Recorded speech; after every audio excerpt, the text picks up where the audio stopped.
Hello and welcome to the Short Stories podcast, where you're joined by me, James, and Gracie.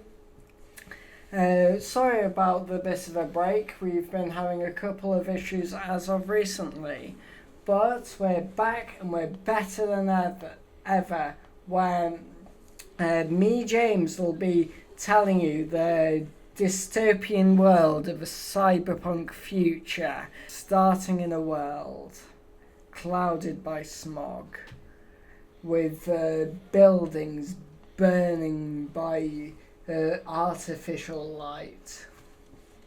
A lone figure starts and stares in a future where no one would like to live.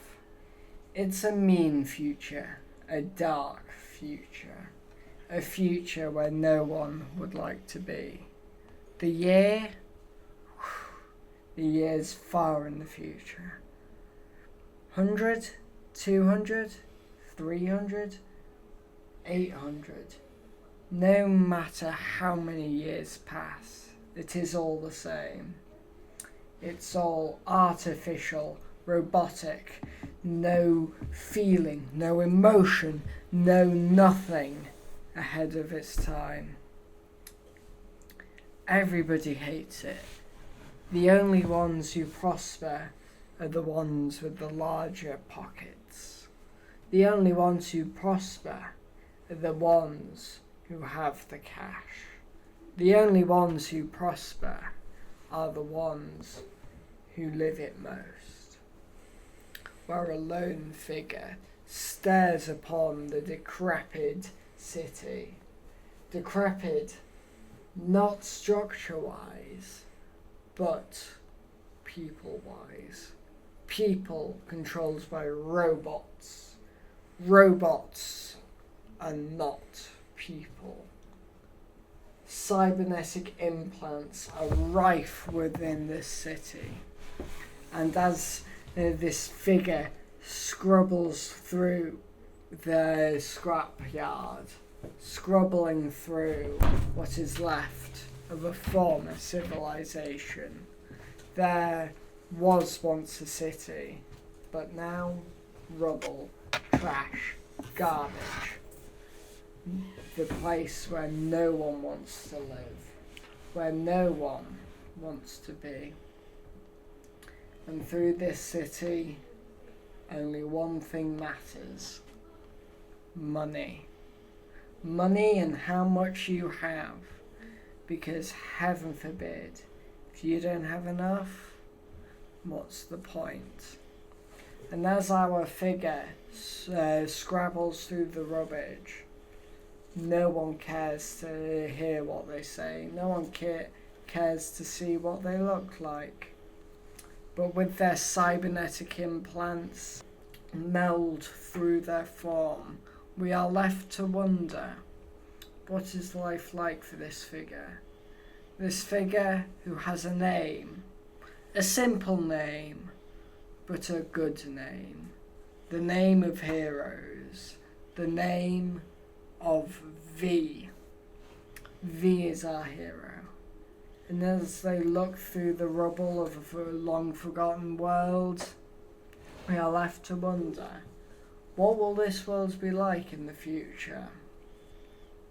And now our story finally starts as we burn through our forgotten future. Now, what does V do? V is homeless. V is free. As we follow V through the broken world, we find that they do nothing that earns them an income, but they do things that brings them survival. And this long forgotten tale will, in fact, be continued, while not the most satisfying, in the next episode of the Short Stories podcast.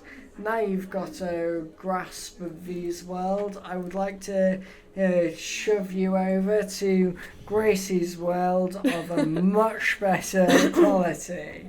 Oh, As I hand you over to Gracie. I don't know about that. No, you really left them on a cliffhanger, though.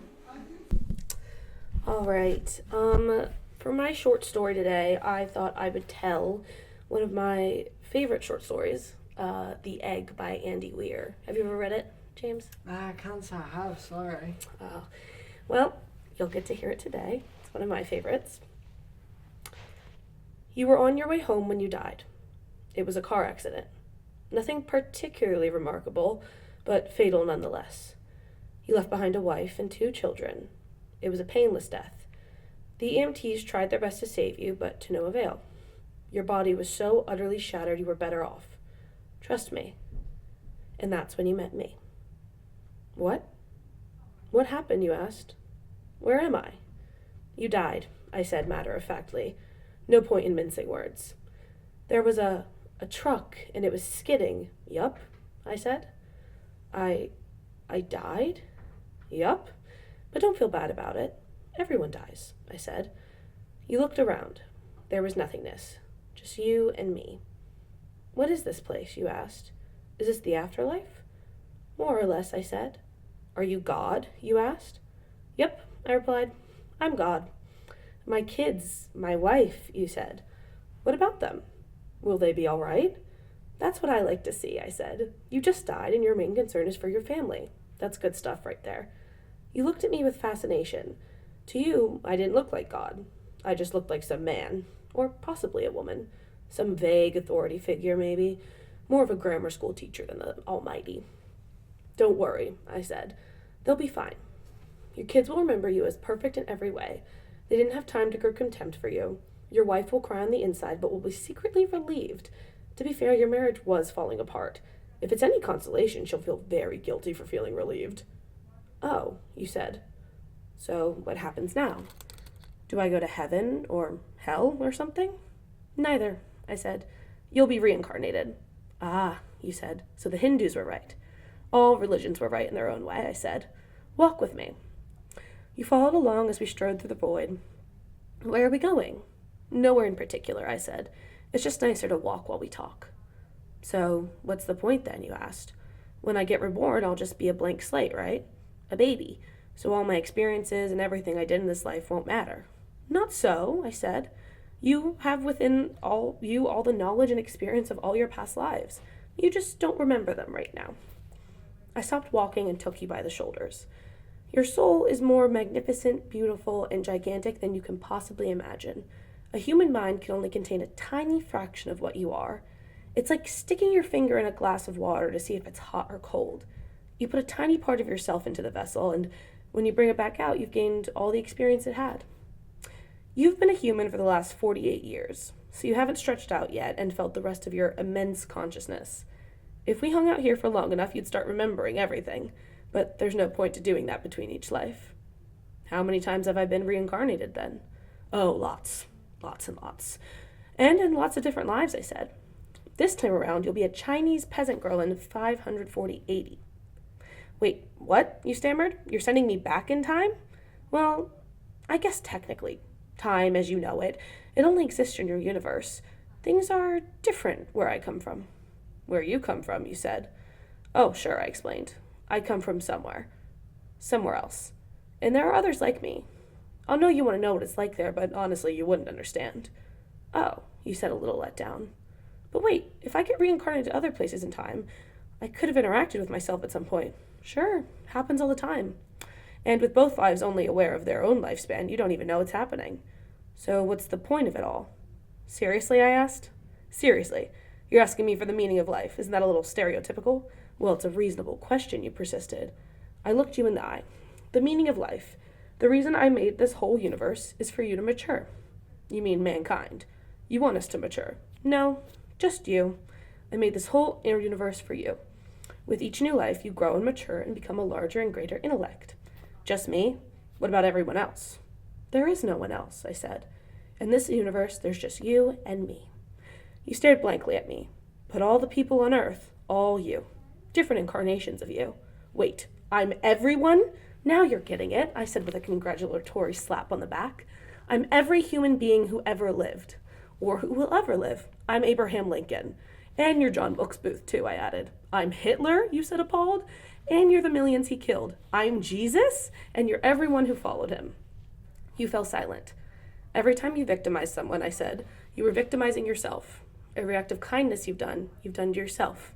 Every happy and sad moment ever experienced by any human was or will be experienced by you. You thought for a long time. Why, you asked me. Why do all of this? Because someday you will become like me. Because that's what you are. You're one of my kind. You're my child. Whoa, you said incredulous. You mean I'm a god? No, not yet. You're a fetus. You're still growing. Once you've lived every human life throughout all time, you will have grown enough to be born. So the whole universe, you said. It's just an egg, I answered. Now it's time for you to move on to your next life. And I sent you on your way.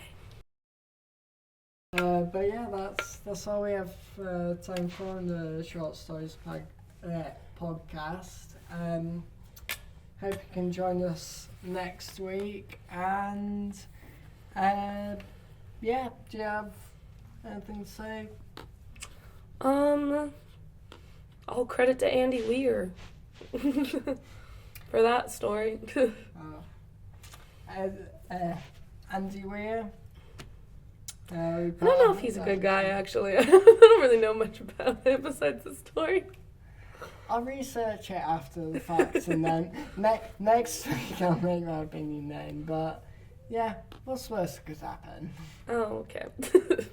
But yeah, thanks for joining us, and we hope to see you next time.